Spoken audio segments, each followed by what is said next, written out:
ప్రియమైన దేవుని పిల్లలారా, ఈరోజు బైబిల్‌లో నుండి కొన్ని కొత్త సంగతులు మనం నేర్చుకుందామండి. ఒక మనిషికి కావలసిన ఒక మనిషి భూమి మీదకొచ్చి కావలసిన జీవితానికి సరిపడా ఎన్నో ఆలోచనలు కలిగి ఉంటారు. ప్రపంచంలో ప్రతి మనిషి మొదటిగా ఆలోచించేది ఏంటంటే, పుట్టిన కాడ నుండి చనిపోయేంత వరకు కూడా మనిషి ఆలోచించేది ఏంటంటే, ఎలా బ్రతకాలి? ఎలా జీవించాలి? ఎలా సంపాదించాలి? బంధువులతో ఎలా ఉండాలి? అని చాలామంది ఆలోచిస్తారు. అయితే మనం పుట్టక మునుపే దేవుడు నాకు పిల్లలు కావాలి, భూమి మీదకి రావాలి, వారు నా కోసం బ్రతకాలి, నా గురించి తెలుసుకోవాలి, నా కోసం ఆలోచించాలి, తెలియని వారికి కూడా నా గురించి ప్రకటించాలి అని దేవుడు ఆలోచించి ఈ ప్రకృతిని దేవుడు మన కొరకు కలిగించాడండి. అయితే దేవుడు కలిగించిన ప్రకృతిలో దేవుని ఆత్మ మనలోనికి పంపితే మనుషులు ఎలా బ్రతుకుతున్నారంట? తన ఆత్మను చంపుకునేవారుగానే బ్రతుకుతున్నారు. తన ఆత్మను శిక్షలోనికి పంపించుకునేవారులాగా జీవిస్తున్నారు. అయితే దేవుడు ఇవన్నీ చూసి సుమారుగా మొదటి శతాబ్దంలో దేవుడు తన హృదయంలో చాలా బాధపడుతూ, నేను కన్న నా పిల్లలు నాకు కాకుండా దూరంగా వెళ్ళిపోతున్నారని చెప్పేసి మొదటి శతాబ్దంలో ఏం చేశారంటే, ఆయన 6 దినాలు కష్టపడి 6 దినాల్లో ఈ ప్రకృతిని కలిగించి మన కోసం ఇస్తే, ఈ ప్రకృతిని అనుభవిస్తున్న మనుషులు చివరికొచ్చాక ఎలా ఉన్నారంట? తన హృదయంలో ఘోరమైన ఆలోచనలు పుడుతున్నాయంట. పుట్టిన మనుషులు ఎలాగున్నారు అంటే, దేవుని కోసం బ్రతకక, దేవుని గురించి ఆలోచించక, దేవుని ఆజ్ఞను తెలుసుకొనక ఉన్నారు. అయితే మొదటి శతాబ్దంలో దేవుడు ఏం చేశాడంటే, యేసుక్రీస్తు వారిని భూమి మీదకి పంపి, యేసుక్రీస్తు వారిని భూమి మీదకి పంపించిన తర్వాత, యేసుక్రీస్తు వారు దేవుని గురించి మనకు తెలియపరుస్తున్నాడండి. మరి అప్పుడు దాకా తెలియలేదా దేవుని గురించి? అప్పుడు దాకా దేవుని గురించి చెప్పలేదా అంటే, అంతకు ముందు కూడా మొదటి శతాబ్దం క్రితం ఉన్న ప్రవర్తలు కూడా దేవుని గురించి చెప్పారు, దేవుని గురించి ప్రకటించారు. ఏమండి? మనం విశ్వాసులకు తండ్రి అని చెప్పుకుంటున్న అబ్రహాం గారి గురించి మనం ఆలోచిస్తే, ఆ కాలంలో ఏ సూచక్రియలు ఆయన చూడలేదు, ఏ సూచనలు ఆయన చూడలేదు, ఏ అద్భుతాలు కూడా చూడలేదండి. మరి చూడకుండా అంత విశ్వాసంగా ఎలా ఉన్నాడు? అంత విశ్వాస జీవితం ఎలా బ్రతికాడు? ఏమండి? అంత విశ్వాసంగా ఎలా జీవించాడని మనం ఆలోచిస్తే, మొదటిగా అబ్రహాం గారికి ఉన్నది ఏంటంటే నమ్మకం. ఏమండి? ఒక కుటుంబంలో నమ్మకం ఉంటే, ఆ కుటుంబం మొత్తం నమ్మకంగా బ్రతికిద్దండి. ఎందుకంటే నమ్మకం అనేది ఒక మనిషిలో ఉండాలి. మొదట నమ్మకం అనేది ఒక మనిషిలో ఉండాలి. ఆ నమ్మకం వలన ఏం జరిగిద్దంటే, మనం ఎంత ఎత్తైనా ఎదగలుగుతామండి. ఎంత దూరమైనా వెళ్ళగలుగుతాం. ఎందుకని? నమ్మకం. ఏమండి? ఈ మనిషి అంటే నాకు నమ్మకం అండి. ఎక్కడికెళ్ళినా నమ్మకంగా పోయి మళ్ళా నమ్మకంగా వస్తారని మనం చెప్పుకుంటామే. అలాగనే అబ్రహాం గారు కూడా ఒక నమ్మకంగా దేవుని కోసం బ్రతికిండండి. నమ్మకంగా దేవుని గురించి ఆలోచించిండు. ఏమండి? ఆ రోజు దేవుడు దేవదూతల ద్వారా కనపడి, అబ్రహామా నేను చూపించు దేశానికెళ్ళు అంటే, ప్రభువా ఏ దేశమని అడగలేదండి. అంటే ఒక నమ్మకంగా బ్రతికున్నాడు. ఒక నమ్మకంగా బ్రతకాలి. నమ్మకంగా దేవుని కోసం ఆలోచించాలి అని అడగలేదండి. నేను చూపించు దేశానికెళ్ళు అబ్రహాము అంటే, పెట్టాబేడ సర్దుకొని తన పిల్లలను, తన బంధువులను మొత్తాన్ని తీసుకొని వెళ్ళిపోయిండండి. ఏమండి? అందరిని తీసుకొని వెళ్ళిపోయాడు పనివారిని. అప్పటికింకా అబ్రహాం గారికి పిల్లగాళ్ళు కూడా లేరండి. అలా వెళ్ళే టైంలో పిల్లగాళ్ళు కూడా లేరు. మరి ఈ బంధువుల్ని వీళ్ళందరిని తీసుకొని ఎందుకు వెళ్ళిపోతుండ్రు? అక్కడ ఆ దేశానికి వెళ్తే అక్కడ ఆ దేశంలో ఏమన్నా అతనికి బంధువులు ఏమన్నా ఉన్నారా అంటే అది తెలియదు. ఏ దేశానికి వెళ్ళమన్నాడో కూడా తెలియదు. కానీ అబ్రహామా నేను చూపించు దేశానికి వెళ్ళు అనంగానే వెళ్ళిపోయాడు. ఏమండి? ఈరోజు మనం చెప్పుకుంటాము. అబ్రహాముకి ఇచ్చిన దేవా నాకియ్యి అంటాం. ఎలా ఇస్తాడు మనకి? అబ్రహాంకి ఏమి ఇచ్చిండు, మనకేమి ఇవ్వాలి అని మనం అడిగేటప్పుడు మరి అబ్రహాం గారు చేసిన జీవితం మనం పొందుతున్నామా?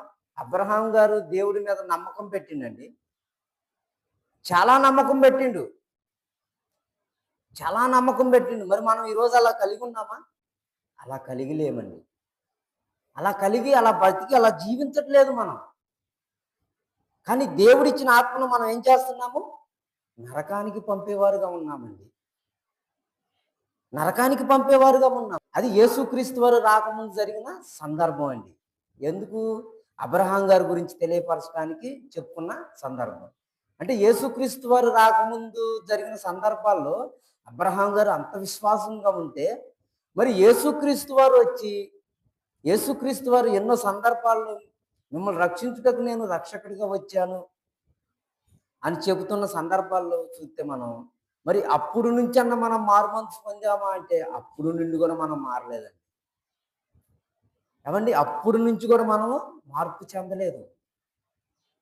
అప్పుడు నుంచి కూడా మనం ఏం చేస్తున్నాము? దురాలోచనలను, ఏమండి, దేవునికి వ్యతిరేకమైన కార్యాలు చేస్తున్నాము. దేవునికి అనుకూలమైన కార్యాలు మనం ఏం చేయట్లేదండి. మరి దేవునికి అనుకూలమైన కార్యాలు చేస్తే ఎలా ఉంటారంట? ఒక నమ్మకం కలిగి ఉంటారు. ఒక అబ్రహాం గారిలా ఉంటారు, ఒక మోషేలా ఉంటారు, ఒక దావీదులా ఉంటారు. ఏమండి, మరి ఈ సందర్భాల్లో మనం ఆలోచించుకుంటే, ఒక దావీదు గారిని గురించి ఆలోచిస్తే, దావీదు గారు ఎన్నో సందర్భాల్లో నా ప్రాణమా యెహోవాను సన్నతించుమని చెబుతాడు. ఏమండి, మోషే గారి గురించి ఆలోచిస్తే, మోషే గారి గురించి దేవుడు ఏం చెప్పుకుంటున్నాడు? ఏమండి, నా ఇల్లంతటిలో నమ్మకమైన వాడని చెప్పుకుంటున్నాడు. అబ్రహాం గారి గురించి ఆలోచిస్తే నా స్నేహితుడు అని చెప్పుకుంటున్నాడు దేవుడు. ఏమండి, మరి నా స్నేహితుడు అని చెప్పుకుంటున్నాడంటే అసలు ఎంత గొప్ప అండి. ఏమండి, ఈరోజు మనుషులు చెప్పుకోవచ్చు నా స్నేహితుడు, నా బాల్యమిత్రుడు అని చెప్పుకోవచ్చు. కానీ ఎంతవరకు? ఏమండి, ఒకవేళ నా స్నేహితుడే చనిపోయింది అనుకో, అతనితో పాటు నేను చనిపోతానా? చనిపోను. అతను చనిపోయిన తర్వాత అతని శవాన్ని పాతి పెట్టడానికి వెళ్ళి అంతవరకే వెళ్తామండి. మరి మిగతా టైంలో వెళ్ళమా అంటే అంతదాకా మనం వెళ్ళం. ఎందుకని? మరి దేవుడు నా స్నేహితుడు అని మరి స్నేహితుడని దేవుడు చెప్తుండో అంటే ఎంత గొప్పవాడండి అబ్రహాం గారు. మరి మోషే గారి గురించి చెబుతున్నా అంటే మోషే గారు తనంతటిలో నమ్మకమైన వాడు అంటాడు. ఏమండి, వీరంతా నమ్మకమైన వారు అని చెప్పుకున్నారంటే వాళ్ళు నమ్మకంగా బతికారు. ఈరోజు మనం ఆదివారం ఆరాధనకు వస్తామండి. ఆరాధనకు వచ్చిన రోజే మనం దేవుని గురించి ఆలోచిస్తామండి. ఏమండి, ఎవరినో ఉద్దేశించి చెప్పే మాటలు కావు ఇవి. ఈ బైబిల్లో నుంచి వచ్చే మాటలే. ఏమండి, అబ్రహాం గారు ఎలాగ నమ్మిండో, అలాగనే దావీదు గారు ఎలాగ నమ్మిండో, మోషే గారు ఎలాగ నమ్మిండో వాళ్ళ చరిత్ర చూయించుకుంటూ మాట్లాడే మాటలండి ఇవి. దావీదు గారి గురించి మనం ఆలోచిస్తే దివారాత్రములను, యెహోవా గ్రంథమును దివారాత్రములు ధ్యానించిండంట. ఏమండి, మనం కూడా అలా దివారాత్రములు ధ్యానించాలి. ఒక పని చేస్తున్నావా? దేవుడి మాటలు ఈరోజు మనకు ఫోన్లు ఉండేయండి. ఆ రోజు వాళ్ళు పని చేసుకుంటూ కూడా బైబిల్ చదువుకుంటూ, ఆ పత్రికలు చదువుకుంటూ కూర్చున్నారు. మరి ఈ రోజు మన దగ్గర ఫోన్లు ఉండి ఒక పని చేసేటప్పుడు వాక్యం వినొచ్చు. ఏమండి, కూర్చున్నప్పుడు వాక్యం వినొచ్చు. అంటే మన యొద్దకు దేవుడు ఎలా తెచ్చిండు అంటే సింపుల్గా తెచ్చిపెట్టిండండి మన దగ్గరకు వాక్యాన్ని. చదువు రానోడికి వాక్యం వినటానికి కూడా బైబిల్ ఫోన్లో పెట్టిండండి. అలాగన్నా విని సంతోషపడవచ్చు, అలా వినన్న వాక్యాన్ని నేర్చుకోవచ్చు. కానీ ఈరోజు అలా జరగట్లేదండి. ఫోన్ తీసుకోగానే ఏం చూస్తున్నాం మనం? యూట్యూబ్లు, ఫేస్బుక్లు, ట్విట్టర్లు ఇవన్నీ చూస్తున్నాము. మరి ఎందుకు ఇవన్నీ చూస్తున్నాము అంటే వాక్యము మనలో లేదండి. యేసుక్రీస్తు వారు చెప్పిన వాక్యం మనలో లేకుండా పోతుంది. యోహాను సువార్త మనం చూడగలిగితే, యోహాను సువార్త 16వ అధ్యాయము 2వ వచనం, వారు మిమ్మును సమాజ మందిరములో నుండి వెలివేయుదురు, మిమ్మును సంపు ప్రతివాడు మిమ్మును సంపు ప్రతివాడు తాను దేవునికి సేవ చేయుచున్నానని కాలము వచ్చుచున్నది. ఆల్రెడీ వచ్చుచున్నదా? వచ్చి ఉన్నదా? ఏమండి, ఇది మొదటి శతాబ్దంలోనే జరుగుతుంది. మరి ఇప్పుడు ఈ 21వ శతాబ్దం ఈ 21వ శతాబ్దంలోకి వచ్చాక జరుగుతుందా, జరగట్లేదా? ఏమండి, మనము సేవ చేస్తున్న ప్రతి వాడు ఏమంటున్నట, నేను దేవునికి సేవ చేస్తున్నా, మిమ్మల్ని చంపు ప్రతి వాడు దేవునికి సేవ చేస్తున్నానని చెప్పు కాలము వచ్చుచున్నది, వచ్చి ఉన్నది. ఎప్పుడు వచ్చింది? యేసుక్రీస్తు వారు ఉన్న కాలంలో కూడా వచ్చిందండి. అంటే దేవుని మాటలు ప్రకటిస్తే వింటున్నారా? వినట్లేదండి. మరి దేవుని మాటలు ఆలోచింప చేస్తుంటే ఆలోచిస్తున్నారా అంటే వాటిని ఆలోచించట్లేదండి. మరి ఇప్పుడు ఈ విరోధులు ఎలా ఉన్నారంట? ఏమండి, సేవ చేసే వారి మీద ఎలా తిరగబాటు పడుతున్నారంట? ఎలా తిరగబాటు పడుతున్నారంటే మళ్ళీ చదువమ్మ. మిమ్మును సంపు ప్రతివాడు తాను దేవునికి సేవ చేస్తున్నామని చెప్పుకొనుచున్నారు. ఈరోజు అదే జరుగుతుందండి. ప్రపంచంలో చాలా చోట్ల ఇదే జరుగుతుంది. సేవ చేసేవారిని విమర్శిస్తున్నారు, సేవ చేసేవారిని ఇబ్బందులు పెడుతున్నారు. అయినా కానీ సేవ ఎందుకు జరుగుతుందో మీరు ఎప్పుడన్నా ఆలోచించారా? అక్కడ దెబ్బలు తినే సేవకుడు కూడా ఎందుకు సువార్త ప్రకటిస్తుందో ఎప్పుడన్నా ఆలోచించారండి? దేవుని చిత్తం నెరవేర్చడానికి, దేవుని ఆలోచనలు తెలియపరచడానికి చేస్తున్నారండి. ఇంకెప్పుడు అర్థం చేసుకుంటారు? ఇంకెప్పుడు ఆలోచిస్తారు దేవుని గురించి? ఏమండి, ఒక మనిషి బతికే జీవితం ఎంత అండి? సుమారుగా 60 నుంచి 70 లోపు. అతికి బలమున్న ఎడల 60, 70 సంవత్సరాలు లేదా 80 సంవత్సరములు. ఈ 60, 70 సంవత్సరాల్లో ఏమండి, బాల్యంలో చదువుకు ఒక 20 సంవత్సరాలు పోయింది. చదువు అయిపోయిన కాడ నుంచి పెళ్లి చేసుకొని భార్య పిల్లల కోసం మళ్ళీ ఒక 20 సంవత్సరాలు పోయింది. 15, 20 సంవత్సరాలు పోయింది. ఇంకా మిగిలేదు ఎన్ని సంవత్సరాలు అండి? ఒక 20, 30 సంవత్సరాలు. ఈ 30 సంవత్సరాలు నువ్వు ముసలివాడి అయిపోతావు. ఇంకా నువ్వు దేవుడి సేవ ఎప్పుడు చేస్తావు? దేవుని కోసం ఎప్పుడు ఆలోచిస్తావు? చదువులో 20 సంవత్సరాలు పోయింది, పెళ్లి చేసుకున్నాక 20 సంవత్సరాలు పోయింది, మళ్ళా పిల్లగాళ్ళ కన్న తర్వాత మళ్ళీ 5-6 సంవత్సరాలు వాళ్ళతో కాలం గడిచిపోయింది. ఇంకా దేవుణ్ణి ఎప్పుడైనా నువ్వు తెలుసుకునేది? ఏమంటే ఈ జీవితం ఇచ్చింది నువ్వు చదువుకోవటానికి, నీ భార్య పిల్లల కోసం, నీ కోసం బ్రతకటానికా? కాదండి. ఇది నా కోసం బ్రతకాలని దేవుడు ఏర్పరచుకొని భూమి మీదకు పంపించిండండి మనల్ని. చెయ్యి, నీ భార్య పిల్లలను చూసుకో, నీ భార్య పిల్లలను బతికించుకో, వద్దని దేవుడు ఎప్పుడు చెప్పడండి. ఏమండి, ఉదయం నీ పనికి వెళ్ళు, సాయంత్రం దేవుని పని చెయ్యి. నువ్వు దేవుని కోసం బ్రతికేది గంట, నీ కోసం బ్రతికేది 24 అవర్స్ బ్రతుకుతుంది. ఏమండి, ఒక్కసారి ఒక పేపర్ తీసుకొని ఒక మధ్యలో గీత కొట్టి ఒక పక్క నీ పనులు, ఒక పక్క దేవుని పనులు రాయి. దేవుని పనులు 0కి వస్తే నీ పనులు పేపర్ నిండిపోయిందండి. ఎందుకని? ఏమండి, ఎప్పుడు అర్థం చేసుకోవాలండి దేవుణ్ణి? బాల్యము నుండే ఈ మాటలు నా పిల్లలకు నేర్పము అంటానండి దేవుడు. బాల్యము నుండే త్రావలో వెళ్ళేటప్పుడు, కూర్చున్నప్పుడు, పండుకున్నప్పుడు ఈ మాటలు వారికి నేర్పమంటాడు. మనం నేర్పుతున్నామండి? నేర్పట్లేదండి. ఎందుకని నేర్పట్లేదు? ఏమండి, ఏదన్నా ఇబ్బంది వచ్చినప్పుడు దేవుడు గుర్తొస్తాడండి. ఏదన్నా ప్రమాదం జరిగినప్పుడు దేవుడు గుర్తొస్తాడు. ఏమండి, ఏదన్నా ఆస్తులు పోయినప్పుడు దేవుడు గుర్తొస్తాడు. లేదా ఎవరన్నా ఇంట్లో ఇబ్బందులు పెట్టి కొట్టి తిడుతున్నారు చూడు, అప్పుడు దేవుడు గుర్తొస్తాడు. అలా దేవుడు గుర్తొస్తే ప్రేమించడండి దేవుడు. ఒకవేళ మనుషులు ప్రేమిస్తారేమో, దేవుడు అలా ప్రేమించడం. మరి ఎలా ప్రేమిస్తాడు దేవుడు? ఎల్లప్పుడూ ఒకలాగా ప్రేమించేవాడండి దేవుడు. కానీ మనం దేవుణ్ణి ఎలాగ ఆలోచిస్తున్నామంటే అవసరాలకే దేవుణ్ణి ఆడుకుంటున్నాం తప్ప అవసరం తీరాక దేవుణ్ణి మర్చిపోతున్నామండి. అవసరం తీరని మరుక్షణంలో దేవుడితో పని లేదు. ఏదన్నా రోగం వచ్చిందా, మనుషులు ఏమనుకుంటాం? తండ్రి, నాకు ఈ రోగం వచ్చింది, ఈ రోగం తీసేదేవా అని అంటాం. అలా రోగాలు వచ్చినప్పుడు, ఆస్తులు పోయినప్పుడు, అంతస్తులు వచ్చినప్పుడు ఇప్పుడు కాదండి దేవుడు గుర్తు రావాల్సింది. ప్రతి దినము దేవుణ్ణి స్మరించాలి. ప్రతి దినము దేవుని గురించి ఆలోచించాలండి.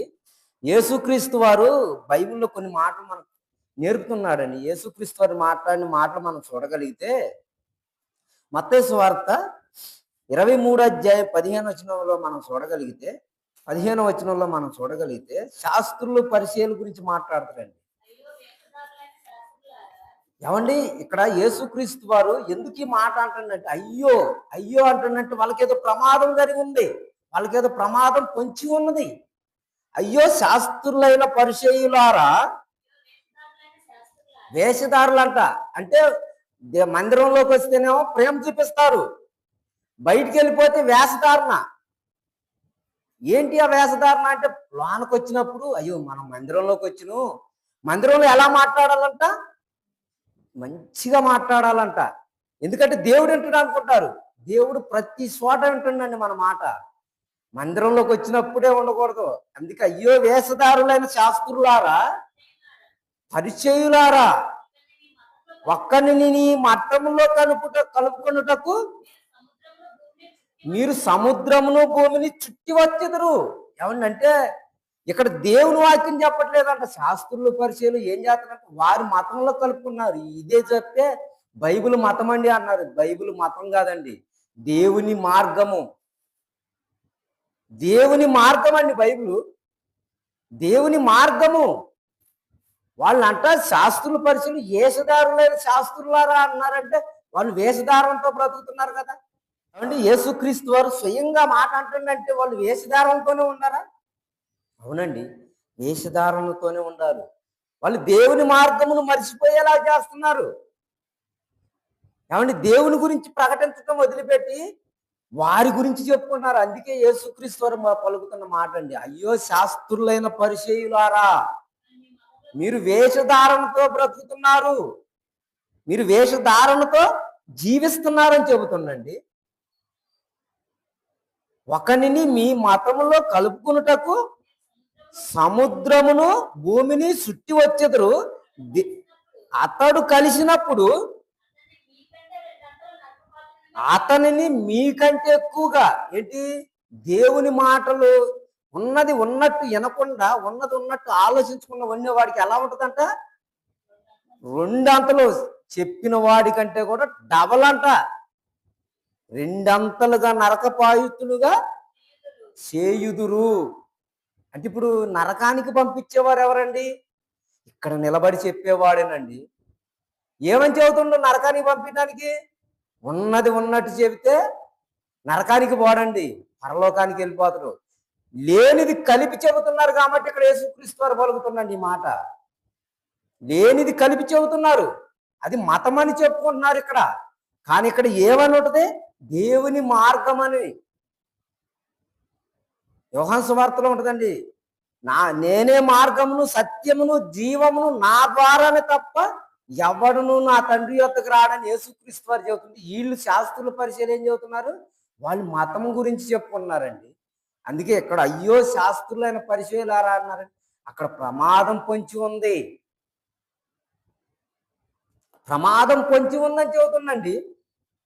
ఏమండి యేసుక్రీస్తు వారి భూమి మీద బ్రతికినంత కాలం ఎంత బాధపడ్డాడో, ఎంత శ్రమ పడ్డాడో మనం బైబిల్లో చూస్తామండి. బైబిల్లో మనం ఆ మాటల గురించి ఆలోచిస్తున్నాము. బైబిల్లో మనం ఎన్నో యేసుక్రీస్తు వారి పట్ల ఎన్నో శ్రమలు చూస్తున్నాము. ఏమండి ఎవరి కోసం పడ్డాడండి ఈ బాధలన్నీ? ఎవరి కోసం ఇవన్నీ అనుభవించిండండి యేసుక్రీస్తు వారు? అంటే మన కోసమేనండి, ప్రపంచ మానవుల కోసం, ప్రపంచానికి రక్షణ రావడం కోసం అండి యేసుక్రీస్తు వారు అక్కడ అంత శ్రమ పడ్డది. రోమపత్రికలో మనం చూడగలిగితే 13 వచనంలో మనం చూడగలిగితే, మరియు మీ అవయవులను దుర్నీతి సాధనములుగా పాపమునకు అప్పగింపకుడి. ఏమండి ఈ అవయవాలు ఎవరు చేశారండి?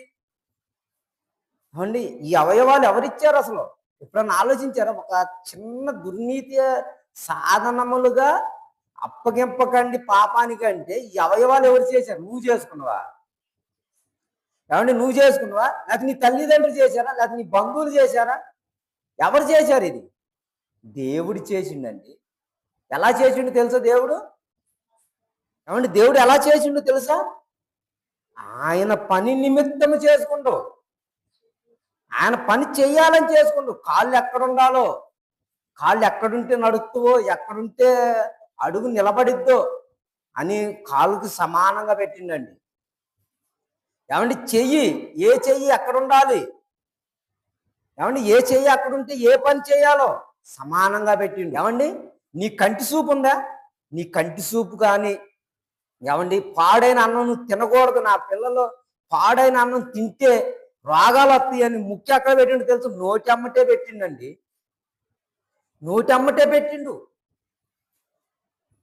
ఏమండి ఎంత గొప్పగా దేవుడు మన కొరకు ఆలోచించి మన అవయవాలు, మనం తిన్న ఆహారం ఎలా జీర్ణించుకోవాలి అని కడుపులో ఒక మిషన్ పెట్టిండండి, అరిగిపోవడానికి ఒక మిషన్ పెట్టిండు. మనం ఏం చేస్తాం? ఆకలి కాగానే ఆ కుండలో ఉన్న అన్నం మొత్తం తీసుకొచ్చి కడుపులో పడేస్తాం. అది ఎలా అరుగుతుంది? అది అరగటానికి దేవుడు ఎలా పెట్టిండు? ఏమండి మన అవయవాలు, అన్నం తింటే మన అవయవాలు ఎదగటం ఏంటండి? దేవుడు పెట్టిన సృష్టి అండి ఇది మనకి. మన అవయవాలు ఎదగాలి అంటే ఏ ఆహారం తింటే మన అవయవాలు ఎదగాలో కూడా దేవుడు చెప్పిండండి. ఏమండి ఒక పండును చూస్తే ఆ పండు మన కొరకే, ఆ పండుని తినాను నన్ను జ్ఞాపకం చేసుకొని చెబుతుందండి. లేదండి మనం అది కూడా చేయట్లా. ఏమండి ఒక అట్టి పండు చూడు, అది పండాక దాని తాట తీసి దాని లోన ఉన్న గుజ్జును మనం తింటుంటే ఏమనిపిస్తుంది తెలుసా? దేవుడు గుర్తు రావాలండి. ఏంది నా కోసం దేవుడు ఎలా పెట్టిండా, ఇలా పెట్టిండా అని ఎప్పుడన్నా ఆలోచించారండి? ఏమండి భూమిలో మొలిసే శనక్కాయ చూడండి, మనం వేసేది ఒక విత్తనమే. ఆ చెట్టు పెద్దదయ్యి దాని కాలం అయిపోయాక దాన్ని పీకితే దాంట్లో కొన్ని వందల కాయలు వస్తాయి. మరి ఆ కాయల్లో ఉన్న గింజలకి కన్నేసం కింత మట్టి అంటకుండా సూట్ కేసులాగా తయారు చేసి పెట్టిండండి దేవుడు. ఎంత గొప్పవాడండి! ఒక సూట్ కేసులాగా చేసి పెట్టిండండి, 2 గింజలకు ఒక సూట్ కేసు చేసిండు. ఎప్పుడన్నా గింజలు తినేటప్పుడు ఆలోచించావా? ఒక ఆదివారం వస్తే ఎన్నో కోళ్ళు, ఎన్నో వేటలు, ఎంతో మాంసం తింటున్నారు. ప్రతి దానికి ప్రతి ఒక్క రుచి ఉంది. ఆ రుచి పెట్టిన దాని గురించి ఎప్పుడన్నా ఆలోచించారా? దొరకగానే కుమ్మాలు కుమ్మాలు తింటమే. దేవుణ్ణి ఎప్పుడన్నా ఆలోచించారండి? ఒక్క పూట దొరకపోతే, మాంసం తినకపోతే ఏమనుకుంటారు? అలిగి మెదలకుండా పోతారు ఎటోళ్ళు. మరి నువ్వు అలిగిపోవటానికి నీకు ఇచ్చిన దేవుని గురించి ఎప్పుడన్నా ఆలోచించావా? ఏమండి ఒకానొక రోజున మనం తినటానికి కూడా దొరకకుండా చేస్తారండి దేవుడు తలుచుకుంటే. కానీ నా పిల్లలు అంత బాధ పడకూడదు, అంత వేదన పడకూడదు, నా పిల్లలు తినాలి నీ కడుపు నిండా ఆహారం ఇస్తుందండి. ఏమండి సృష్టి పుట్టినది మొదలుకొని ఇప్పటి వరకు కూడా దేవునికి నిద్ర లేని రాత్రులు ఉన్నాయండి. ఎందుకో తెలుసా? 6 దినాలు సృష్టిని చేసినప్పుడు విశ్రాంతి తీసుకుంటాను ఉంటుందండి బైబిల్లో. 6 దినాలు సృష్టిని చేసినప్పుడు విశ్రాంతి తీసుకుంటాను ఉంటుంది. మొదటి మనిషి ఆదాము పుట్టిన కాడ నుంచి ఇప్పటికీ నిద్ర లేదండి దేవుడికి. కంటెమ్మట నీరు వస్తుంది. నేను కన్న నా పిల్లలు ఏంటి ఇలా తయారయ్యారు, ఇలా ఆలోచనలు కలిగి పోతున్నారేంటి, నా కోసం ఆలోచించట్లేదేంటి, ఏమండి నా గురించి తెలుసుకోవట్లేదేంటి? చదువమ్మా రోమపత్రిక 6వ అధ్యాయం 13వ వచనం. నా గురించి తెలుసుకోవట్లేదేంటి అని దేవుడు చాలా బాధపడుతుందండి.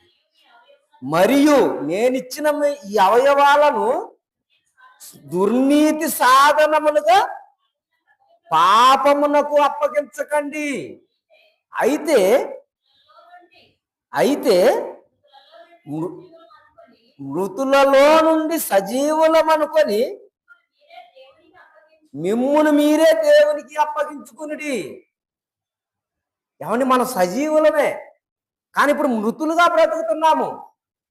దేవుడు అదే చెబుతున్నాడు, మీకు మీరే మృతులుగా కాక సజీవులని చెప్పుకొని దేవునికి అప్పగించుకోండి. మిమ్మల్ని మీరు, మీ ఆత్మను మీరు కాపాడుకోండి. ఒకరి ఆత్మను ఒకరు కాపాడండి. వాక్యం చెప్పే అంతవరకే చెబుతారు. ఏమండి ఆ వాక్యాన్ని విని నీ ఆత్మను నువ్వే కాపాడుకోవాలి. నేనిచ్చిన ఆత్మను నాకు కాకుండా చేస్తున్న మనుషుల కోసమే దేవుడు చెబుతున్నాడు ఈ మాటలో. నేను ఇచ్చాను ఆత్మను, కానీ నాకు కాకుండా చేస్తున్నారు. ఎవరు చేస్తున్నారు? ఏమండి నువ్వు దుర్నీతి సాధనములుగా వాడుకున్నావంటే నీలోకి ఎవరు వస్తున్నారు? సాతాను బయలు వెళ్ళి వస్తుండవు. వాడు వచ్చిందంటే ఎలా చేస్తాడంట? మీ శరీరాన్ని తునకలు చేసేస్తున్నాండి, తునకలు చేసేస్తున్నాడు. ఏమండి దేవుడు మన గురించి ఎంత బాధపడుతున్నారు, మన గురించి ఎంత ఆలోచిస్తున్నారు. మనం దేవునికి మహిమ తేవాల్సిన మనుషులే దేవునిపై తిరుగుబాటు చేస్తున్నామండి. దేవుడు ప్రేమించి యేసుక్రీస్తు వారిని భూమి మీదకు పంపించి, ఏమండి, శిలవలో తన శరీరమును తన రక్తమును కార్చి లాస్ట్ సుక్క వరకు గార్చిండండి మన కోసం. ఏమండి, ప్రభు గురించి మనం చెప్పుకుంటున్నామే, ప్రభు గురించి మనం పాటలు పాడుకుంటున్నామే, ప్రభు మన కొరకు ఇంత కష్టపడ్డాడా, మన కొరకు ఇంత బాధపడ్డాడా అని మన హృదయంలో ఒక వారం మొత్తం ఆలోచిస్తేనండి అసలు వాక్య విలువేంటో మనకు తెలిసిందండి. ఒక వారం కాదు కదా, ఒక గంట కూడా ఆలోచించలేకపోయే వాళ్ళు ఉన్నారండి. ఏమండి, దేవుడు మన గురించి ఎంత ఆలోచిస్తుందంటే ప్రతి దినము ఇద్దరు ముగ్గురు ఎవరన్నా కూడితే నా గురించి చెప్పుకుంటారా, నా గురించి ఆలోచిస్తారా, చూద్దాం అని ఆకాశము నుండి కనులెత్తి తేరి చూస్తున్నాండి దేవుడు. కానీ మనం ఇద్దరు ముగ్గురు కలిసిన కాడ ఏం ఆలోచిస్తాం? ఎవరన్నా బంధువులు ఇంటికి పోతే మనం ఏమనుకుంటాం? అన్నా మీ పిల్లగాళ్ళు బాగున్నారా, మీ బంధువులు ఈ చెప్పుకుంటామండి. మన పాంగలం చెప్పవలసిన మొదటి మాట ఏంటో తెలుసా? అన్నా ఈరోజు దేవుడు నీ కాడికి తీసుకొచ్చిందంటే ఇలా గొప్ప అన్న, మనం దేవుని గురించి చెప్పుకుందాం, దేవుని గురించి మాట్లాడుకుందాం, దేవుని గురించి ఆలోచిద్దాం అని చెప్పుకునేవారు ఎంతమంది ఉన్నారు. అలా చెప్పుకోవాలంట దేవుడు అదే కోరుకుంటుండు. అలా చెప్పుకునేవారే నా పిల్లలు అని అంటుండు. ఏమండి, మనం మన ఆత్మను మనం నరకానికి పోకుండా దాచుకోవాలి, కాపాడుకోవాలి అంటే మొదట మనలో ఉండాల్సింది దేవుడి మాటేనండి. మొదటిగా దేవుని మాట మనం పలకాలి, దేవుని గురించే మనం చెప్పాలండి, దేవుని గురించే మనం ప్రకటించాలి. గ్రంథం 21వ అధ్యాయం 8వ వచనం మనం చదవగలిగితే, పిరికివారును అవిశ్వాసులను అసహ్యులను నరహంతకులను వ్యభిచారులను మాంత్రికులను విగ్రహారాధికులను అబద్ధికులు అందరూ అగ్ని గ్రంథకములో మండుగుండములో పడవేయబడును. ఏమండి, ఇక్కడ ఏమంటుండో పిరికివారు అంటే వాక్యం చెప్పబడే టైంలో కూడా ఎవరో ఏదో అనుకుంటారు, వాళ్ళు ఏదో అనుకుంటారు, వీళ్ళు ఏదో అనుకుంటారని వాక్యాన్ని విడిచిపెట్టి ఉంటారు చూడు, వారి గురించి చెబుతుండే ఇక్కడ. ఏమని? పిరికివారు. మనకు కావాల్సింది ఏంటంటే వాక్యము, వాక్యం ఇంపార్టెంట్. కానీ ఎవరో ఏదో అనుకుంటారని మనం పోకుండా ఉంటుంది చూడు, అలాంటి పిరికి వారికి పరలోక రాజ్యము లేదు. ఇంకొకటి అవిశ్వాసులు. అవిశ్వాసులు అంటే ఏంటండి? ఏదో వారకొక్కసారి నేను వాక్యం వింటున్నా, నెలకొక్కసారి వాక్యం వింటున్నా, 2 నెలలకోసారి వాక్యం వింటున్నా అంటారు చూడు, వాళ్ళు అవిశ్వాసులు. అంటే వాక్యంలో స్థిరత్వం లేని వారు, వాక్యమే లోకం అనుకొని బతికేవాళ్ళు కాదు వాళ్ళు, ఈ ప్రపంచమే నాదనుకొని బ్రతికేవారు అవిశ్వాసులు. అలాంటి వారికి కూడా పరలోక రాజ్యము లేదు. మరి 3వ తెక్కడికి వచ్చేళ్ళకి ఇచ్చేవారండి అసహ్యులు. ఏమండి, అసహ్యులు అంటే వాళ్ళకి ఎలా ఉండదంట వాక్యం. ఏమండి, వాక్యం చెబుతున్నా కానీ, వాక్యం వింటున్నా కానీ ఇన్ని విడిచిపెడుతుంటారు చూడు, ఇది మనకు కాదులేండి, ఇది వాళ్ళకలండి, ఇది వీళ్ళకలండి. ఏమండి, వినపడేటప్పుడు శ్రద్ధగా వినాలి. అది వాక్యం ఎక్కడైనా చెప్పనండి, ఎక్కడి నుంచే రానండి, కానీ శ్రద్ధగా వినాలి, వాక్యం శ్రద్ధగా ఆలకించాలి, ఇని విడిచిపెట్టకూడదండి. దాంట్లో కొన్ని అర్థాలు మన కోసం, మన బతికి, మన జీవితం కోసం ఉంటాయి. మన ఆత్మలను కాపాడుకోవడానికి ఉండే మాటలు ఉంటాయండి. మన ఆత్మను కాపాడుకోవాలంటే ఏం నేర్చుకోవాలి? వాక్యం నేర్చుకోవాలండి. ఈ యేసుక్రీస్తు వారు చెబుతున్న ప్రతి మాటను అపోస్తులు విన్నారు. ఆయనతో పాటు ఉన్న 75 మంది శిష్యులు కూడా విన్నారు. 75 మంది ఉన్నారండి ఫస్ట్లో. తర్వాత మిగిలింది ఎంతమంది అంటే 12 మంది. మళ్ళా 12 మందిలో కూడా ఇస్కరియోతు యోధ జీరోనే. మరి ఈ 11 మంది యేసుక్రీస్తు వారు చనిపోయే ముందు ఉన్నారు, యేసుక్రీస్తు వారు చనిపోయి మళ్ళీ తిరిగి లేచిన తర్వాత కూడా ఉన్నారు. మరి ఇప్పుడు ప్రకటన స్వార్థ ప్రకటింపబడటానికి కారణం ఎంతమంది అయ్యా అంటే యేసుక్రీస్తు వారు వచ్చిన కాడి నుంచి ఆయన ఏర్పరచుకున్న 12 మంది అపోస్తుల ద్వారాగా ప్రపంచానికి సువార్త ప్రకటించబడదండి. మరి వాళ్ళని యేసుక్రీస్తు వారు ఎన్నో సందర్భాల్లో అరిచిండండి. ఎన్నో సందర్భాల్లో కూడా అరిచిండు. అరిచినా కానీ వాళ్ళు చెదిరిపోలేదండి. చెదిరిపోలా. యేసుక్రీస్తు వారిని విడిచిపెట్టి వెళ్ళిపోలా. వాళ్ళు కోరుకుంది ఏందో తెలుసా? మీరందరూ వెళ్ళిపోయారు, మీరు కూడా వెళ్ళిపోతారా అంటే, నిజమైన సజీవుడమైన దేవుని కుమారుడు నిన్ను విడిచిపెట్టి నేను ఎలా వెళ్తానని పేతురు గారు వీళ్ళందరూ అడిగారండి. దేవుని కుమారుడు అయ్యా, నీవే మాకు నిత్య జీవం ఇచ్చేవాడివి, నిన్ను విడిచిపెట్టి మేము పోమన్నారండి. కానీ వాళ్ళు అంత బలపడి ఆ రోజు ఉన్నారు కాబట్టి ఈరోజు 66 పుస్తకాలు మన యొద్దకు వచ్చి నిలబడ్డాయండి. ఏమండి, మన దగ్గరకు వచ్చినాయి. ఈరోజు మనం బైబిల్ పట్టుకున్నాము అంటే వాళ్ళు ఆ రోజు పడ్డ కష్టం అండి, వాళ్ళు ఆ రోజు పడ్డ శ్రమలే. ఏమండి, మనం ఈరోజు స్వార్థ ప్రకటించాలి అంటే మన చేతుల్లో బళ్ళు ఉన్నాయి, కానీ వాళ్ళు కాళ్ళు నడకని వెళ్ళారండి. బైబిల్ చూడండి, స్టార్టింగ్లో కానీ ఎండింగ్లో కానీ చూస్తే మీకు వాళ్ళు తిరిగిన ప్రదేశాలు ఉంటాయి.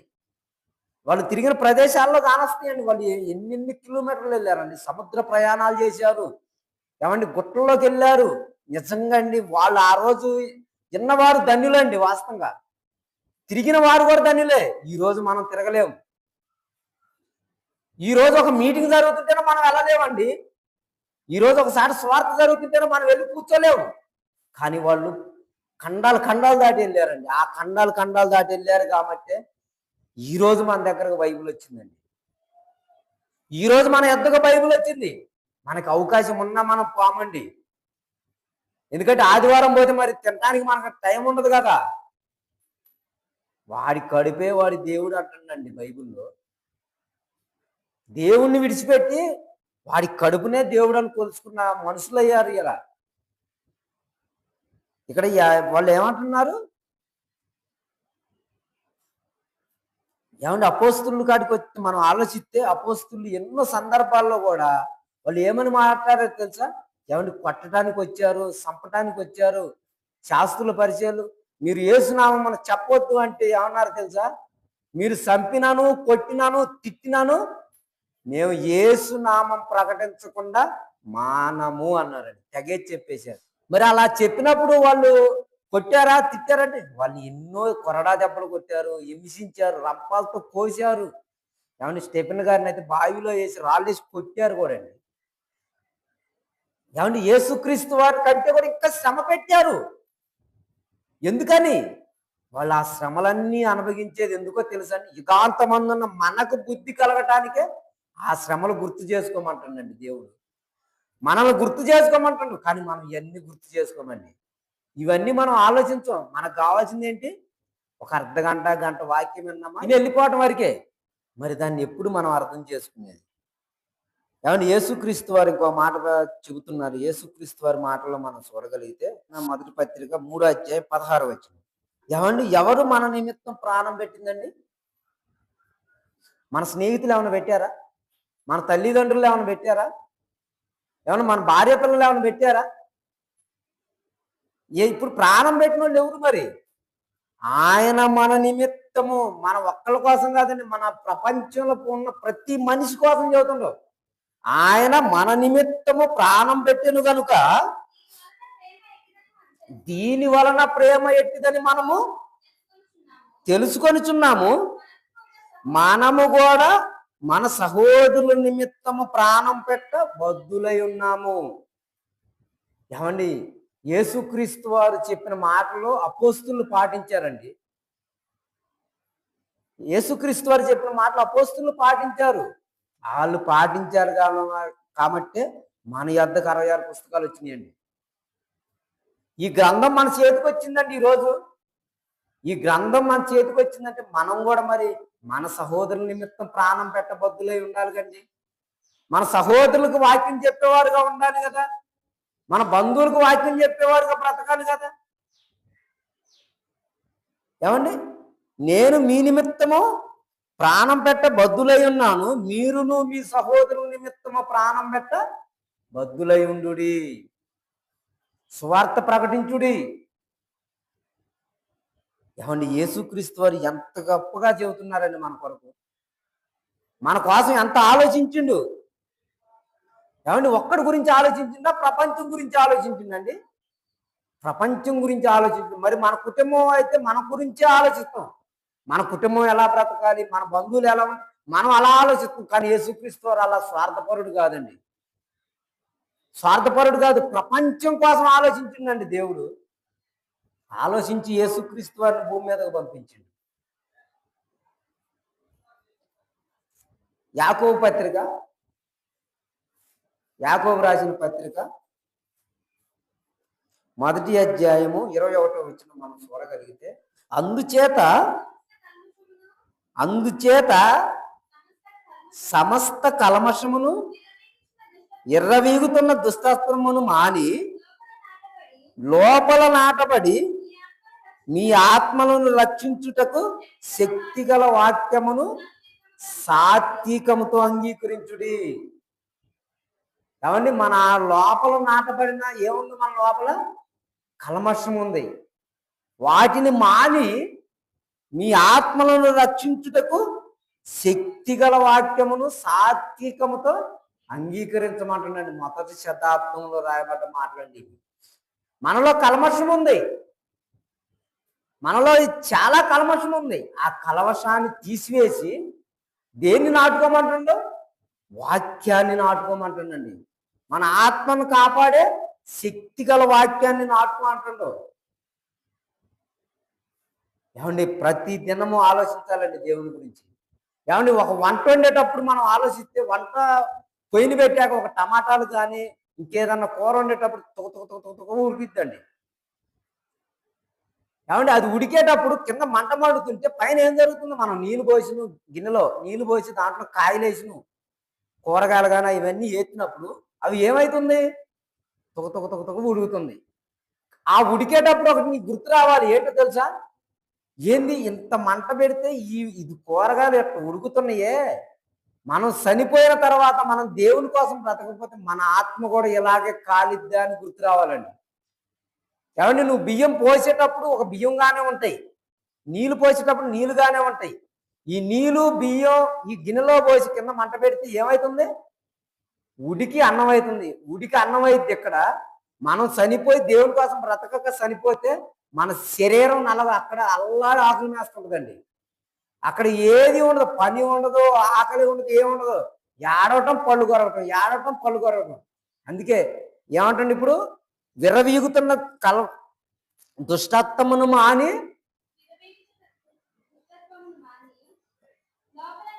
మీ లోపల నాటబడి మీ ఆత్మలను రక్షించుటకు శక్తిగల వాక్యమును సాత్వికంతో అంగీకరించమంటాడు.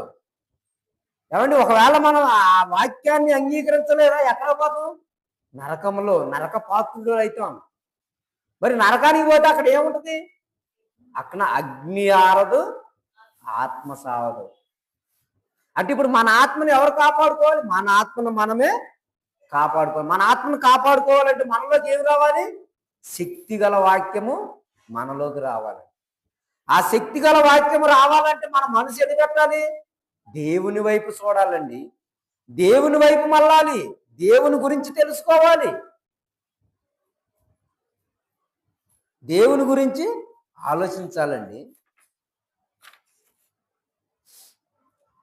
పౌలు గారు తిమోతికి రాసిన పత్రికలో మనం చూడగలిగితే, తిమోతికి రాసిన మొదటి పత్రిక 4వ అధ్యాయం 16వ వచనం, నిన్ను గూర్చి నీ బోధన గూర్చి.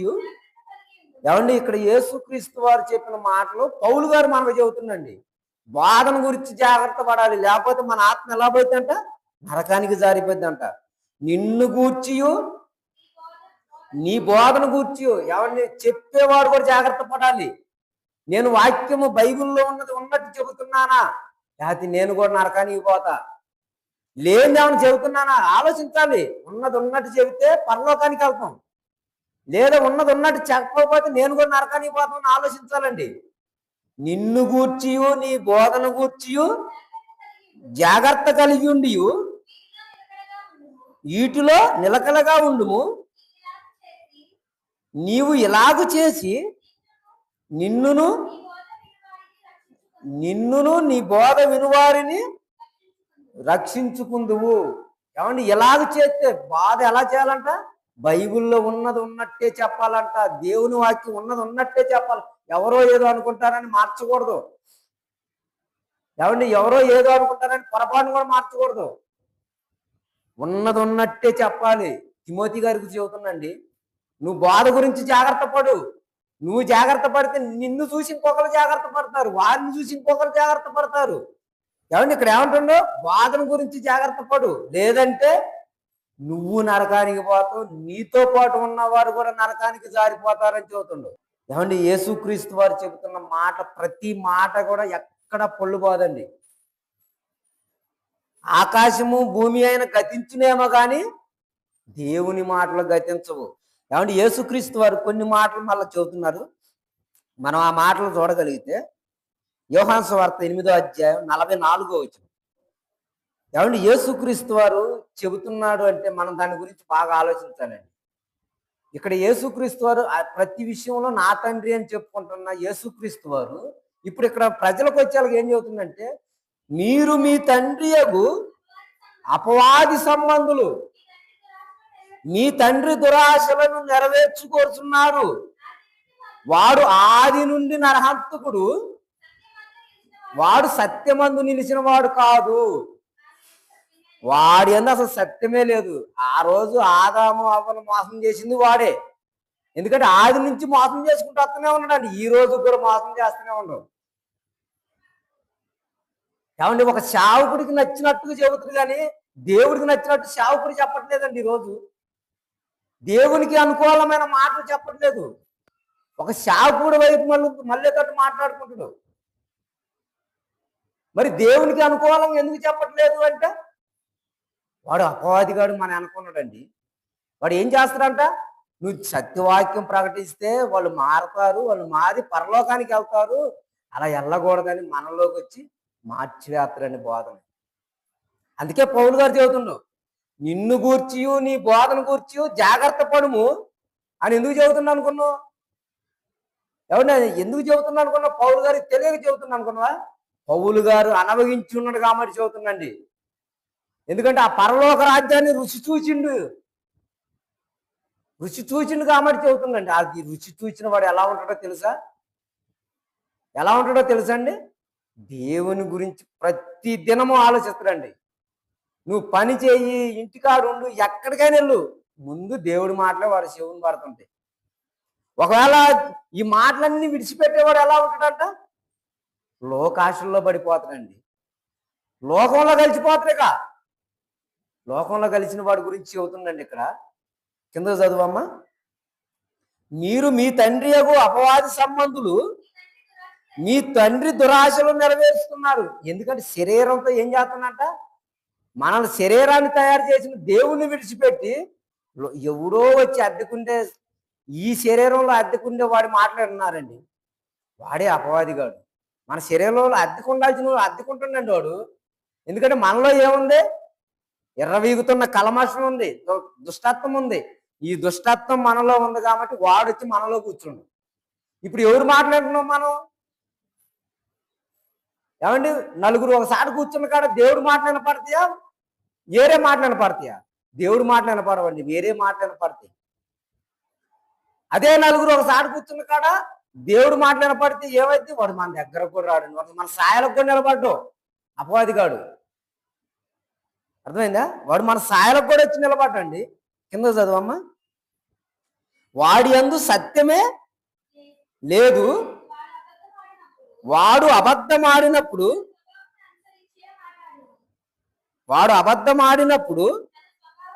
తన స్వభావమును అనుసరించే మాట్లాడును. వాడు అబద్ధికుడును అబద్ధమునకు జనకుడనై ఉన్నాడు. అబద్ధమాడు వాడి దగ్గర దేవుడు నిలబడ్డండి, అపవాదిగాడే నిలబడ్డాడు. ఎందుకంటే వాడు అబద్ధానికి జనకుడు. కాబట్టి మోసం చేయటానికే ముందుంటున్నాడు. వాడి యందు సత్యమే నిలబడదు. వాడి యందు సత్యమే నిలబడదండి. బైబిల్లో మనం ఇంకో మాట చూడగలిగితే మత్తయి సువార్త 7వ అధ్యాయం 15వ వచనంలో, అబద్ధ ప్రవర్తన గూర్చి జాగ్రత్త పడుడి, వారు గొర్రెల చర్మం వేసుకొని మీ వద్దకు వచ్చుదురు కానీ లోపల వారు ఘోరమైన తోడేలు.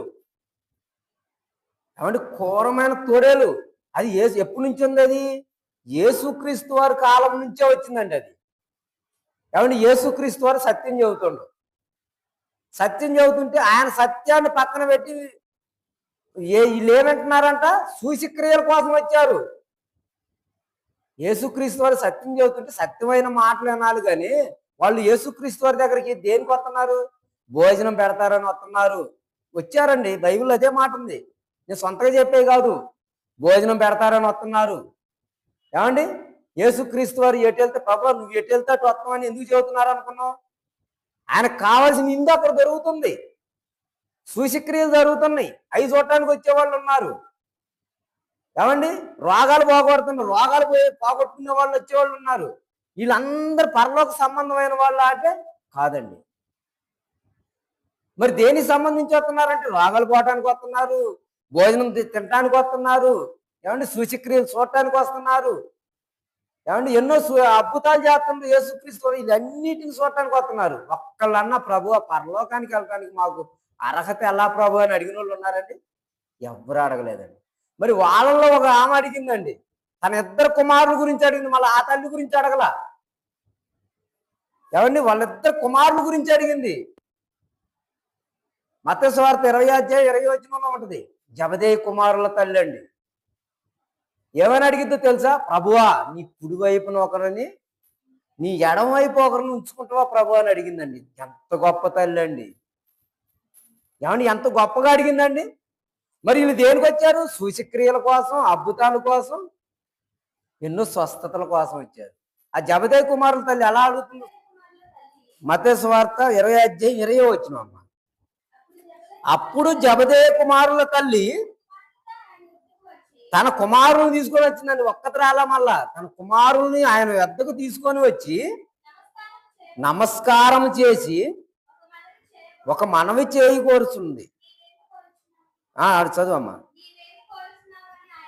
నీవేమి కోరుచున్నావని ఆయన అడిగిందంటే ఆయనకి అర్థమైపోయిందా? ఈ తల్లి గ్యారెంటీగా వాళ్ళిద్దరికి పరలోకం కావాలని అడుగుతుందని అర్థమైందండి. ఏమని అడుగుతుంది? అందుకామె నీ రాజ్యమందు, ఏమండి నీ రాజ్యమందు ఈ నా ఇద్దరి కుమారులను ఒకడు నీ కుడి వైపునను ఒకడు నీ ఎడమ వైపునను కూర్చుండనిమ్మని అడుగుతున్నారు. ఈ రోజు ఒక సేవకుడికి కూడా తన కుమారులను ఇవ్వరండి. అయ్యా నా కుమారులను తీసుకెళ్లి సేవలో నడిపించు, సేవలో అభివృద్ధి చెందించు అని అడగరండి. కానీ ఆ తల్లి ఏమడుగుతుంది తెలుసా? నా కుమారులు భూమి మీద దేవుని కోసం బ్రతికి, దేవుని గురించి తెలుసుకొని, దేవుని కోసం కష్టపడి పరలోకం వెళ్ళాలి ప్రభు అని అడిగింది. అడిగితే వెళ్ళారండి. యాకోబు వాళ్ళు ఇద్దరు సహోదరులు ఏం చేస్తున్నారు అనుకున్నావు? ఏమన్నా వీళ్ళందరూ కలిసికట్టుగా పనిచేశారండి దేవుని కోసం. ఈ తల్లి ఏమని అడుగుతుంది?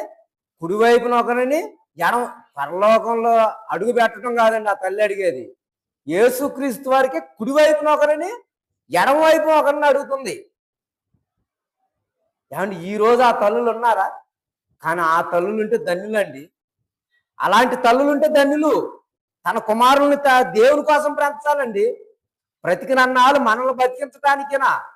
బ్రతికినన్నాళ్ళు నిన్ను బ్రతికించి వాళ్ళు బ్రతకడానికేనా? కాదండి, దేవుని కోసం బ్రతకడానికి దేవుడు మనల్ని భూమి మీద పంపించింది.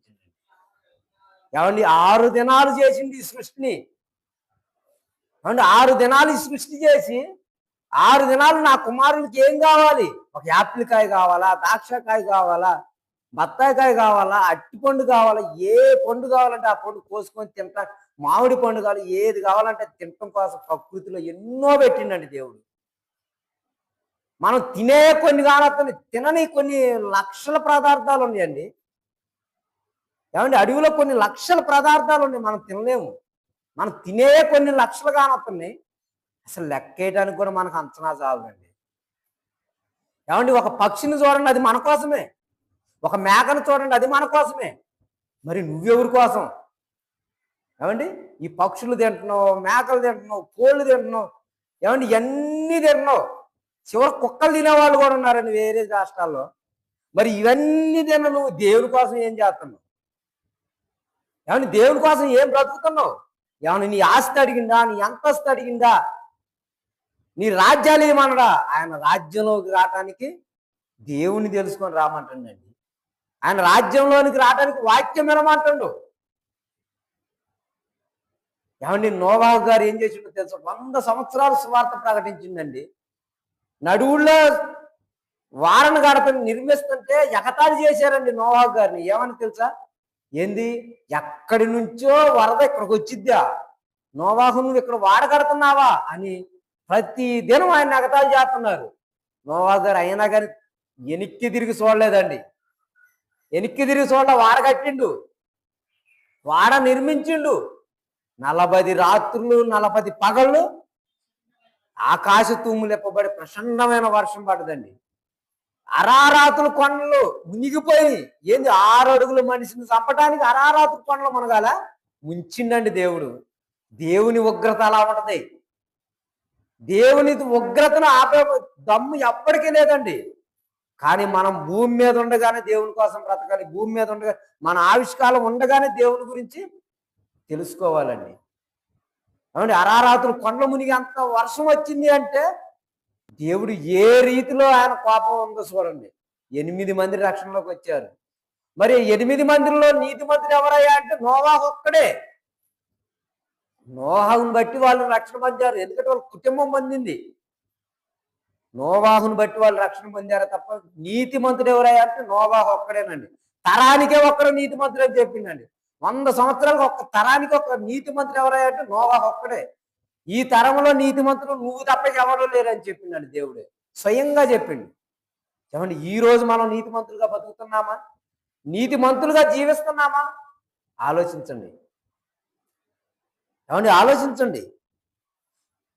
మార్కు సువార్త 4వ అధ్యాయం 24వ వచనం. మరియు ఆయన మీరేమి వినుచున్నారో జాగ్రత్తగా చూసుకోండి. ఎట్ట పడితే అట్టనొద్దు, ఏది పడితే అది చెవినేయొద్దు. వినే వాక్యం అలా ఉన్నదా లేదా, బైబిల్లో చూపించినట్టుగా ఉన్నదా, అలా ఉన్నదా లేదా, అలా చెబుతున్నారా లేదా వినాలి. వినేది ఎలా ఉండాలంట? మీరు ఏమి వినుచున్నారో జాగ్రత్తగా చూసుకునుడి. మీరు ఎట్టి కొలతతో కొలిసిదురో మీకు అట్టి కొలతనే కొలవబడును. ఏమండి మీరు వినే వాక్యము ఎంతైతే విన్నారో అలాంటి కొలతతోనే మీకు కొలవబడింది. తక్కువ విన్నారా, తక్కువ కొలతే. ఎక్కువగా విన్నారా, ఎక్కువ కొలతతో కొలవబడు. ఏమండి యేసుక్రీస్తు మాటల్లో ఏముందంట? నిత్య జీవం ఉందంటండి. నిత్య జీవం, నిత్య జీవానికి మార్గం ఎవరంట? యేసుక్రీస్తు వారే. యోహాను సువార్త 5వ అధ్యాయం 39వ వచనంలో ఉంటుంది. యోహాను సువార్త 5వ అధ్యాయం 39లో నిత్య జీవం కలవాడు ఎవరయ్యా అంటే యేసుక్రీస్తు వారి మాటలు పాటించిన వాడు, యేసుక్రీస్తు వారి మాటలు అర్థం చేసుకున్నవాడు, యేసుక్రీస్తు వారు చెప్పిన మాటను నిత్యము నేర్చుకునేవాడేనండి. యోహాను సువార్త 5వ అధ్యాయం 39వ వచనం. లేఖనముల యందు మీకు నిత్య జీవం కలదని తలంచుచు వాటిని పరిశోధించుడి. ఏమండి అవి నన్ను గూర్చి సాక్ష్యం ఇస్తున్నవి. నిత్య జీవం కలదని తలంచి వాటిని ఎలా పరిశోధించాలంట? అలా ఉన్నవో లేవో అని పరిశోధించాలి. అలా చెప్పే బాధకుడు అలా చెబుతుండా లేదా? ఏమండి అలా చెబుతుండా లేదా? చెప్పే మాటలు మనకి మైండ్లోకి వస్తున్నాయా లేవా? ఇవన్నీ పరిశోధించాలండి. యెహోవా గ్రంథం ఎలా పరిశోధించాలట? కొంత ఇచ్చట కొంత అచ్చట యెహోవా వాక్కు మీకు దొరుకును అంటారు. మరి అలా మనం ఎతుకుతున్నామా? ఏమండి కొంతమంది బైబిల్ చదవటానికి పొద్దున్నే చేస్తారు. తీయంగులను మొదటి ఏదొచ్చిందో అదే ఈరోజు వాగ్దానం అంట. నేను ఈ మాట చాలా మంది నోటి నుంచి అన్నా. వాగ్దానం అంట బైబిల్ ఇటు మూసి ఇటు తెరవంగలోనే మొదటగా ఏదొచ్చిందో అదే వాగ్దానం అంట. నువ్వు ఎప్పుడు బైబిల్ తీసినా స్టార్టింగ్ ఏది తీసినా కానీ అదే వాగ్దానమా? అసలు వాగ్దానాలు మనకు ఉన్నాయండి? ఏమంటే ప్రతిరోజు నువ్వు 100 అధ్యాయాలు చదువు, లేకపోతే 50 అధ్యాయాలు చదువు, లేకపోతే 20 అధ్యాయాలు చదువు, చదివిన దాంట్లో నువ్వు అర్థం చేసుకో. మనకు వాగ్దానాలు ఏంటండి? యేసుక్రీస్తు వారే ఒక వాగ్దానం మనకి ఇచ్చిండు. ఏమని? నిత్య జీవాన్ని ఇస్తాను, నువ్వు ప్రతి దినము నా గురించి ధ్యానించు, ప్రతిరోజు నా గురించి ఆలోచించు, నీ కుటుంబాన్ని నీవు దేవుళ్ళలో బతికించు, నీ కుటుంబాన్ని నీతో పాటు దేవుళ్ళలో బతికించుకో, నీకు నిత్య జీవాన్ని ఇస్తున్నాను వాగ్దానం మనకి ఇవన్నీ ఎందుకండి? ప్రతిసారి మనం బైబిల్ చదవాలండి, అదే మనకు వాగ్దానం. ఒక మాట చదివి ఇదే నాకు వాగ్దానం చెప్పుకోవటం కాదండి. బైబిల్లో ప్రతిదీ వాగ్దానమే, కానీ దాన్ని ఎలా వాగ్దానం చేసుకోవాలి? చదువుకొని అనుసరించి దాని ప్రకారం బ్రతికితే మనకు వాగ్దానం. యెహోవా నీ రాకపోకల్లో ఉంటాడు అంటున్నావు, ఇది నాకు వాగ్దానం అండి అని ఫేస్బుక్లో పెడతాను. ఇక అదేనా? మరి ఆయన రాకపోకలు నువ్వు చూడవా? నీ రాకపోకల్లో ఆయన నీకు తోడుగా ఉంటాడు, బాగానే ఉంది, కాదంటలా. మరి ఆయన రాకపోకలు నువ్వు చూసేది ఎప్పుడు? ఏమంటే ఆయన దేవుని పిల్లలు నువ్వు ఎప్పుడు కాపాడేది? ఎప్పుడు నీ రాకపోకల్లోనే ఉండాలి దేవుడు. నువ్వు బతికి దేవుని రాకల్లోకి పోవా, దేవుని మన నడకలోకి వెళ్ళిపోవా, దేవుని మార్గంలోకి పోవా. ఏమండి? అందుకే మోషే గారిని ఏమంటాడు తెలుసు? నా ఇల్లు అంతటిలో నమ్మకమైన వాడు అన్నాడు. అబ్రహాం గారి గురించి మాట్లాడితే నా స్నేహితుడు అన్నాడు. దావీదు గారి గురించి మాట్లాడితే తన తరం వారికి సేవ చేసి నిద్రించును అన్నాడు. యేసుక్రీస్తు వారి గురించి మాట్లాడితే నా ప్రియకుమారుడు అన్నాడు. ఏమండి? ఇంత బాగా దేవుడు చెప్పుకుంటుంటే, ఏమండి ఇర్మియా గారిని అయితే కొడుతున్నారు, బురదలో వేసి కొట్టినా కానీ ఇర్మియా గారు, ప్రభువా నేను ఎవరిందునని చెప్పింది బాబు, నువ్వు చెప్పయ్యా, ఎన్ని వినకపోని ఒకవేళ వాళ్ళు చనిపోయిన తర్వాత వాడు వచ్చి నాకు వాక్యం ఎప్పుడు చెప్పారంటే ఇదిగో తెరేస్తా నేను అంటుండే దేవుడు. ఏమండి? బైబిల్ మొత్తంలో విలాప వాక్యాలు చదివారు ఎప్పుడన్నా? అసలు విలాప వాక్యాలు పేరు పెట్టిందే విలాపాలండి. 5 అధ్యాయాలు చదువుతుంటే ఏడుపోతుందండి, స్టార్టింగ్ నుంచి మళ్ళీ ఎండింగ్ వరకు కూడా కళ్ళమని నీళ్ళు బోగొడకని బుద్ధి కాదండి విలాప వాక్యాలు అంటే. దాంట్లో అంత ఘోష ఉంది, కానీ మనం 5 చదవము. మరి ఏం చదువుతాం? యెహోవా నన్ను కాపాడును, యెహోవా నన్ను దీవించును. ఈయన దేవుడు మంచి చెప్పిండు, చెడు చెప్పిండండి, అన్నీ చదువుకోవాలి. చదువుకున్నాడే దేవుని కోసం నిలబడతాడండి. ఏమండి? ఒక పిల్లర్ పోయాలి అంటే కింద పునాది నుంచి వేయాలండి, పైన నుంచి అయితే పిల్లర్ నిలబడిద్దా? నిలబడదు. అందుకే లోతుల్లో నుంచి వెళ్ళాలి వాక్యానికి. అంచుల్లో పైపైన వచ్చి వాక్యం వింటే రాదండి. వాక్యం కింద నుంచి పునాది వేయాలి. కింద నుంచి పునాది వేసిన వాడే పైకి ఎక్కుతురు. ఏమంటే కింద నుంచి పునాది ఎత్తి నువ్వు 2 స్టేర్లు 3 స్టేర్లు అయినా వేయచ్చు. అదే నువ్వు పైన పునాది ఎత్తి ఏమైంది? కూలిపోయింది. అలా కూలకూడదనే యేసుక్రీస్తు లోతుల్లో నుంచి రామన్నాడండి వాక్యం కోసం. ప్రేమైన దేవుని పిల్లరా, ఎప్పుడైనా సరే మనం వాక్యం లోతుల్లో నుంచి వస్తేనే మన వాక్యం మనలోనికి వస్తుంది. ఒకవేళ పైపైన వినుకుంటా, పైపైన అర్థం చేసుకుంటూ పోతే ప్రేమైన దేవుని పిల్లరా, పరలోకం కాదు కదా, పరలోకం మెట్టు కూడా చూడలేమండి. మనం భూమి మీదకి వచ్చిందే దేవుని ప్రకటించడానికి, భూమి మీదకి వచ్చిందే దేవుని గురించి చెప్పి మన పరలోకానికి వెళ్ళిపోవడం. ప్రతి ఒక్కరూ ఆలోచిస్తారని నమ్ముతూ నా మాటలు ముగి